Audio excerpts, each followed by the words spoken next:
So welcome to Going from Manuscript to Printed Book. I'm your host, Jefferson Smith. Few things to get started on at the top. There's a few things that this talk is not. This is not a talk about DIY bookbinding. If you want to make your own paper and sew the pages together, that's a completely different topic, and I'm not qualified. This is not a talk on how to find a publisher. This is not a talk on how to write a book. And this is not a book on how to score groupies like a famous writer. I'm not qualified to talk about some of those topics, and the other ones are trade secrets. There's a few assumptions that I've made for preparing this. I'm assuming that your interest, if there is any, is not as a drill or a prank or just something you want to get off your bucket list. I'm assuming your goal is to produce professional caliber results. But if your expectations are lower than that, feel free to cut whatever corners you like. I will even point out a few places where corners can be cut relatively easily. There are dozens of kinds of books that we could be talking about. I'm going to boil them down and pretend that there are three different kinds. A novel, in my categorization, is any book that is all text in paragraph form. No interior diagrams, no tables, no pictures, just like a novel. Encyclopedia-like will be any book that is mostly text, but with some pics and figures that can move around if necessary without destroying the meaning of the book. And then finally, there are picture books, whether they're coffee table books or children's books, where it's image dominant and the positioning of the text is crucial. The only reason I break it down into these three different types is that the tool chains you would use for producing any of those books may differ depending on the details of your project. There are also three destination formats that you might want to be going out to: ebook, a printed book, or an audio book. I won't be talking about audiobooks. I'll mention ebooks just in passing because a lot of the work in the production chain is applicable both to print and ebook, but there are some crucial differences. And again, the tool chain may differ depending on which set of those three destinations you're heading for. To begin the actual talk, I brought some examples, and I'll try not to screw up the page, and I'll pass them out willy-nilly to the throng of people here. Let's see, which are some good ones in here. That's one. You can pass that one around. And any of these books, I published all of these books. I was the author on any of the ones that have my name on the cover. Here. Few more just for variety. There's a picture book and an audio book, and there we go. I won't bother with the rest. There aren't enough people here to bother. So you can have a look at those. Those represent the entire range of the three categories I mentioned earlier. The first decision you have once you've finished your manuscript and you're ready to move on to production is whether or not to go DIY or work with partners. And there are essentially four different paths you can take here. At one end of the spectrum, you've got publishers. They will do everything, and you just sit back and rake in the money. At the other end of the spectrum, you have DIY, where you do everything and you rake out the money. In between the two, you have self-publishing services, whether they're freelance editors, designers, marketing services. Those self-publishing service companies, you pay them for whatever aspects of the production you either lack the skills, time, or inclination to do for yourself. If anybody is interested, if anybody's getting into this for the first time, that's actually an excellent way to go, and I highly recommend Heather Nichol at your Nicholsworth Press in Regina.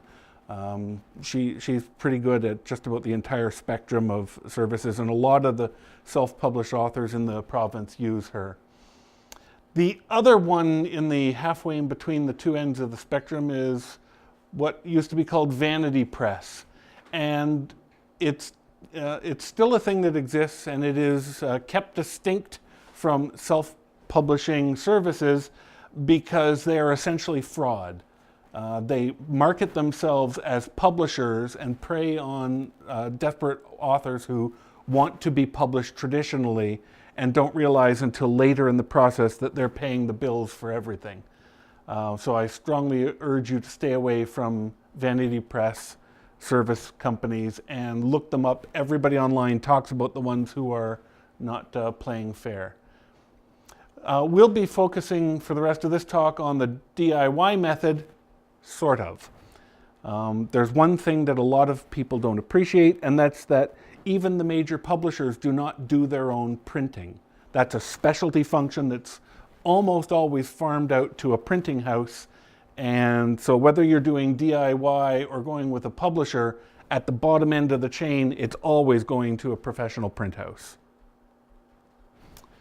The production stage. For this audience, I thought an analogy would be helpful. Going from a manuscript in the upper left to a finished book is much like going from a schematic to a PCB. All of the sweat goes into the left-hand side of it, and going from the left side to the right side, there be dragons. There's an awful lot of specialized knowledge required to do it well in either, and everything you need to know is online, but it's a learning curve. What you need to actually print a book. There's good news and bad news. The good news, you only need to prepare 2 files. When you think about it in those terms, it couldn't be easier. The bad news is, there, as I said earlier, there'd be dragons in both. The first file you need to create is a cover spread, and that's what we see here. This is a full jacket cover spread with the back of the book, the front of the book, and the spine all included in a single image. I've included a little dotted line around the outline that shows you the trim. You have to include about 1/8 of an inch or more of trim room around the outside edge because you can't be certain where the blades are going to cut when they're trimming your book to size. And if your art only goes to the edge of what you think the edge was, you're going to end up with little ghost lines along the edges of the book that destroy the overall impression. The particulars of that cover file. It's always done in PDF at least 300 dpi. Some people prefer 6, but only the top-end printers can really take advantage of that extra density. It's a single, as I said, a single page spanning the front, back, and spine. It also spans, did the green book get handed out, or have I got it here? Oh, no, I've got it here. I brought this one along just as an example of French flaps. For the fancy publisher, you actually include extra information on the front and back flaps, and if you're doing that, that flap information is also on that cover spread. The file is in full color. It can either be RGB or CMYK. Some print houses expect one or the other. Many will accept either. Ideally, and I can't stress this enough, you should be using a calibrated monitor when doing your cover layout. If it's not calibrated, you will know the first time you send 200 copies to a bookstore and they can't read it because it's too dark or the colors are washed out or whatever. And believe it or not, there are some publishers who never look at the printed material. They go straight from print and drop ship to the bookstores. Dangerous, but cheaper. So expect to do at least one physical proof of the cover and tweak the brightness, contrast, saturation after you've seen it. The PDF file should have all fonts embedded, flatten all the transparencies. Essentially, you don't want the print house to be making any changes at all to the PDF because it's your fault if they don't change the way you expected them to. If I just back up here in the lower right-hand corner of the back page, you can see there's a white rectangle. That's left there so that the print house can drop the USB barcode on for you. Some people prefer to do their own barcodes. I prefer to have somebody I can sue if it's wrong. By convention, there's also the publisher's colophon, which is the old-fashioned term for logo, and it's usually once on the spine and then again either in the upper corner of the front page or the bottom of the back cover. Those are things that you don't know about until the first time you miss it and send it off to the printer and they shake a finger at you. One of the other things to be wary of, which I also did on my first book, learned the hard way, there's actually a right way and a wrong way to orient the cover, the spine title. And this is the wrong way.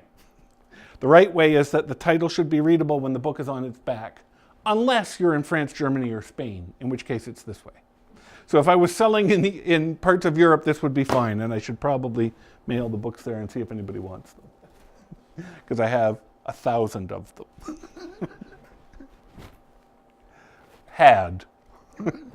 They have long since gone to a pulping facility in the sky.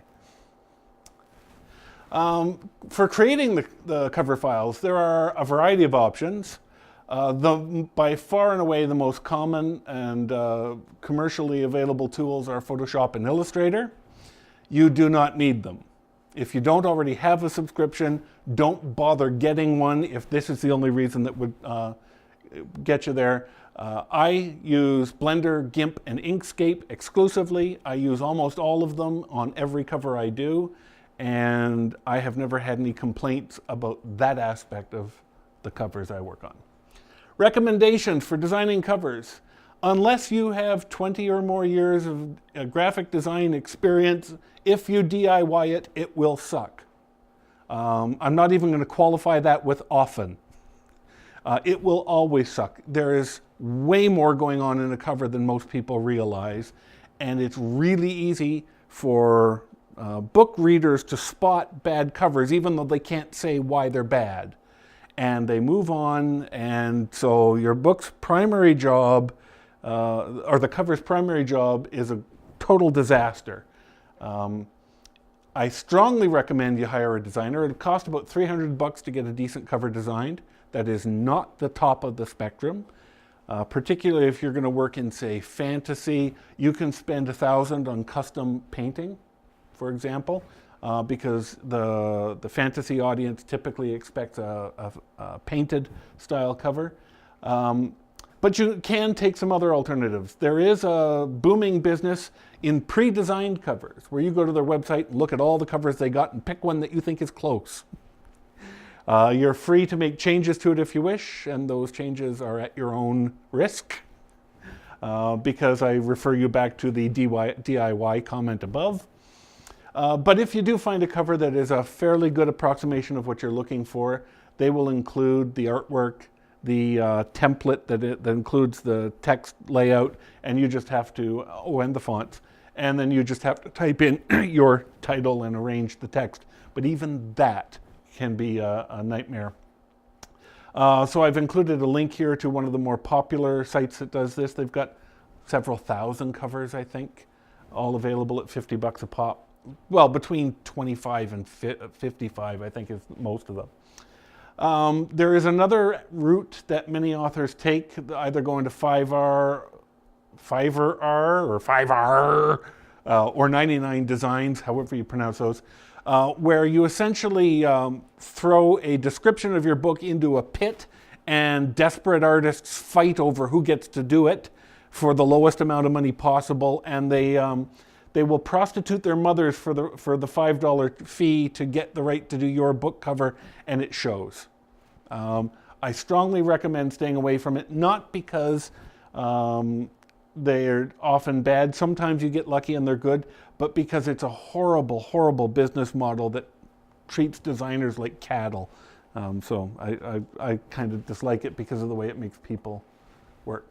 Anyways, second file you have to create is the one with all the interior pages. This is an example taken from, the books came around to here. Okay, so it's Shiny Worlds, the one right on the bottom of that stack. And if you were to look at page, what is that, 87, I think?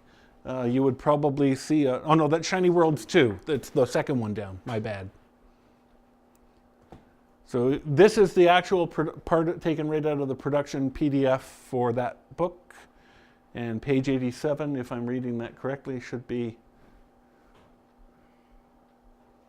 Woohoo! I got it. I didn't check that. With my luck, it would have been an earlier rev of the interiors file and everything had changed. So in the interior page document, you've got, again, 300 DPI PDF with one document page for every face of every leaf of paper in the book. It gets a little dicey when you're talking about pages of print versus pages of document, so that's why I usually refer to them as leaves when we're talking about the printed book. In here you have the body pages, which is usually what's contained in your manuscript, but then you've got all the other stuff too, which most people don't bother putting in the manuscript, which is the title page, the legal page, table of contents, table of figures if you're doing a technical document, dedication and that kind of stuff. And then you've got the back matter, bibliography, glossary, notes about the author and more books by, etc. The advice I have here is use a single font for all body text, and it should be a serif font. They're easier to read in large blocks. Use a single related sans serif font for the captions if you've got figures, and a single related display font for titles and headings. And what do I mean by related? If you have to ask the question, get help. Pro DIY tip, don't try to roll this on your own. Pick a good book from your category and copy like a thief. I've done 4 novels now, and all of them are using, I hired a designer to do a test layout of the first book, and then couldn't afford to get the whole book done, so I just copied everything she designed. Wait, this is going out in public, right? Can we edit that out? Actually, she's related and she let me. So, gotchas with the interior files. In addition to looking for typos, which you do at every stage of every document, be on the lookout for things like, is page 1 on the right side? A lot of people don't realize that that's actually the way books are printed. Odd numbers are always on the right. Are the page numbers present on the page? I've seen books where they've forgotten to number the pages. Anything prior to the beginning of the book should be in Roman numerals in the front matter. Look for widows and orphans at the end of pages and the beginning of pages. Same thing with the top and bottom of paragraphs.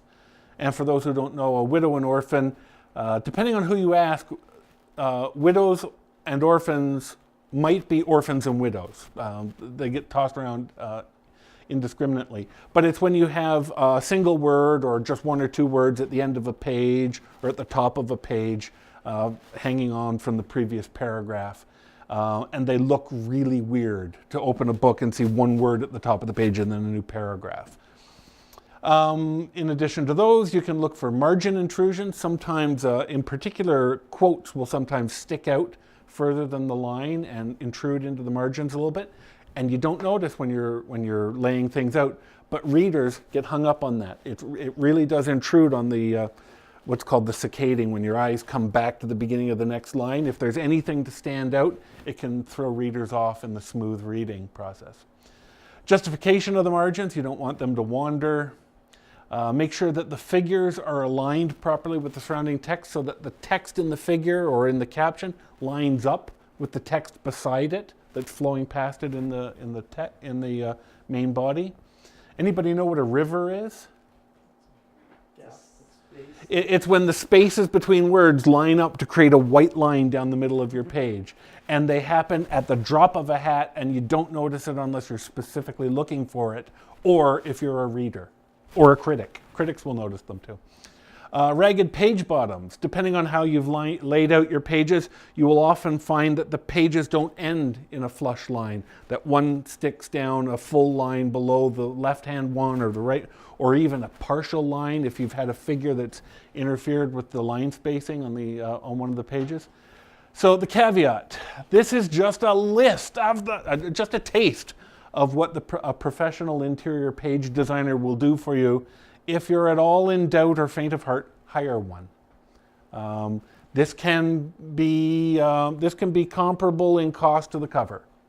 And usually they use their own tools. They won't use your tools, or they'll charge you through the nose to do it with you. So anyways, interior file, if you are going to do it yourself, here are your creation options. Commercially, you've got Adobe InDesign and Quark Express. Those are some of the popular page layout tools. Again, you don't have to pay money for them. If you're a coding geek, I highly recommend you look into LaTeX, which is a programming language for document layout. I use it for all novels. Every novel that I've done here was done with LaTeX. I love being able to create a little make file and run make and completely redo my book from after making changes to fix a typo or something. The other thing, particularly if you're going to be doing picture books, like the pink one there, Squeak, was done using Scribus, which is an open source GUI-based page layout tool. You can also do everything in a novel using Scribus. I just don't like the fact that you have to do a lot of the things by hand that LaTeX would be doing for you. Final notes. LaTeX is almost as good as actually hiring a designer. There's an awful lot of smarts built into it. And you can go a long way without having to worry too much about most of the details.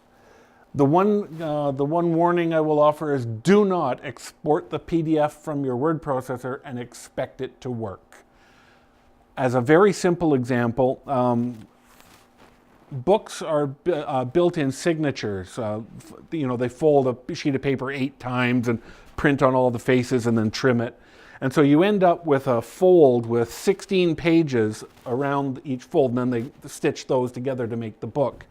But what it means is that the gap between the left page and the right page on the inside of the signature is narrower than the gap on the outside of the signature.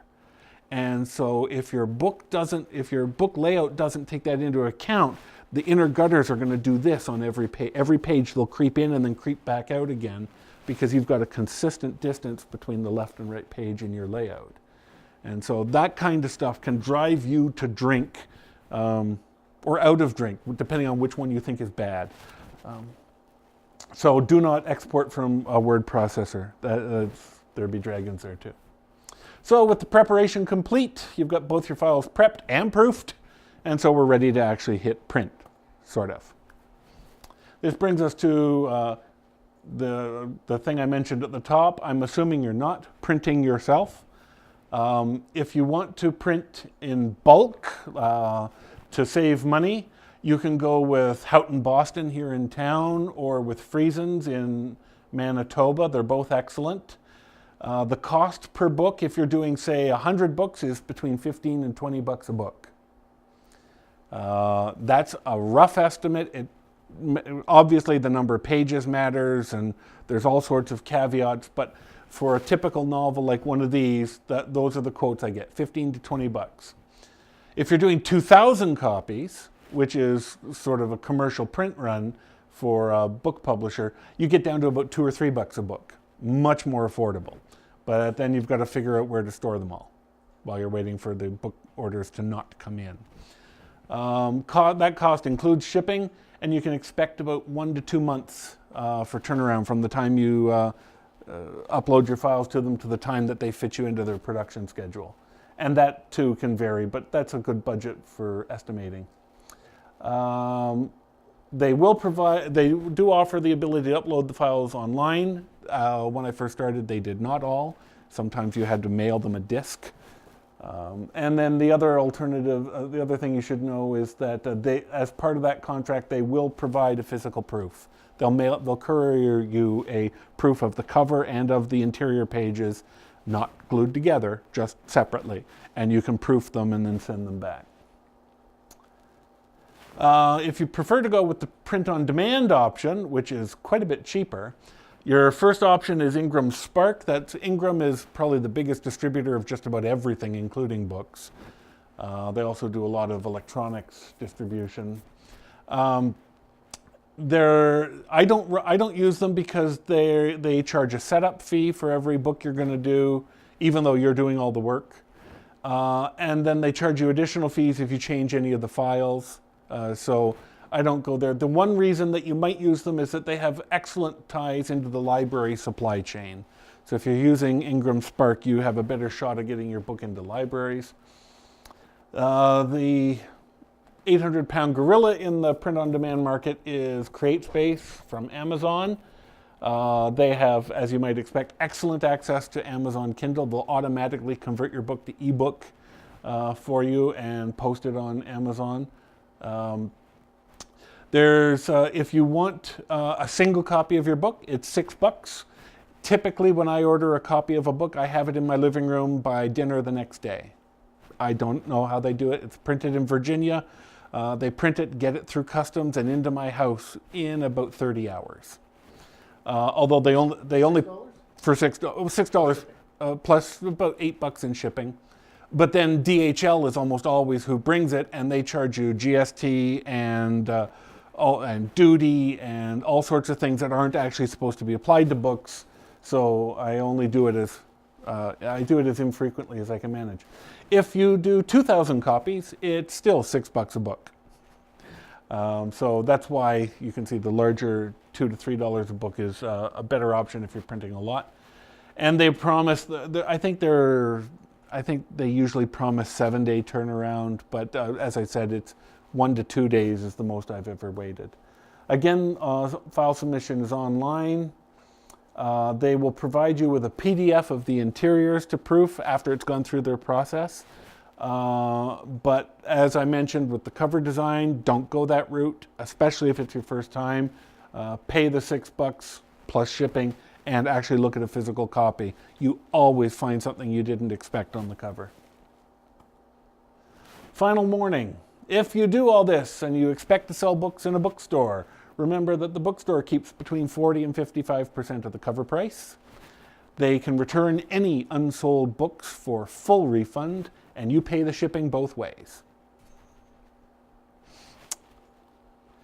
I'll finish up with a few links that are useful, the shameless self-promotion links, as well as a recap of the services and the tools I mentioned throughout the talk. And questions? Is there a difference in quality between the print-on-demand and getting a proper publishing? Can you tell the difference between those books that I passed around? Some are done through Friesens, some are done through Amazon. I'm guessing your answer is no, or it's not enough. This one looks nicer Nicer than what? than the rest. Except for maybe Squeak. Because it's of the production quality or the cover, the artwork itself?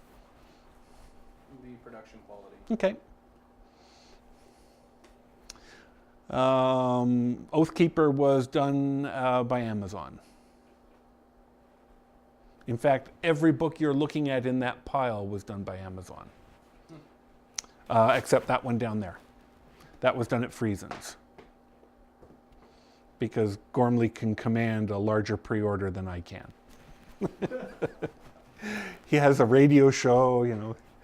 I think it was actually, that's the first book I published, actually. My partner, my business partner, when I started the publishing company, landed that, and so our very first book was a Canadian bestseller out of the gates. It took 1 month to reach bestseller status. And in Canada, for anybody who's interested, bestseller means 5,000 copies. That's less than expected. Yeah. You do not have to try very hard to become a bestseller in Canada. But that's because it's so fucking hard to get to 5,000. Most books that you have ever read, well, unless they're being talked about everywhere, any book you go into the bookstore and just pick up off the shelf probably did not earn out its advance, which is another way of saying that they did a first print run of 2,000 and didn't sell them all. Sad but true. Any other questions? Anybody here actually thinking about printing out a book? Maybe just for a home project? Genealogies is the one I hear a lot. Oh yeah, Grandpa did this huge thing and I got to get it printed somewhere. I send away for picture books, usually for vacation and stuff. Oh yeah, with the centerfold? No, Yeah, I used to call them something else too, but never mind.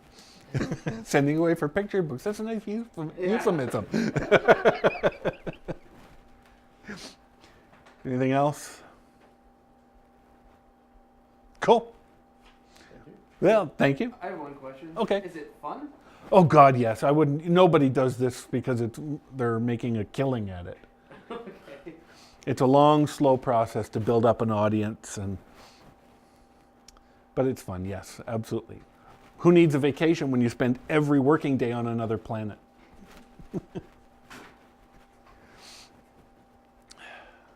Cool. Well, I'm here all week. Try the fish. Thanks. Thank you. And scene.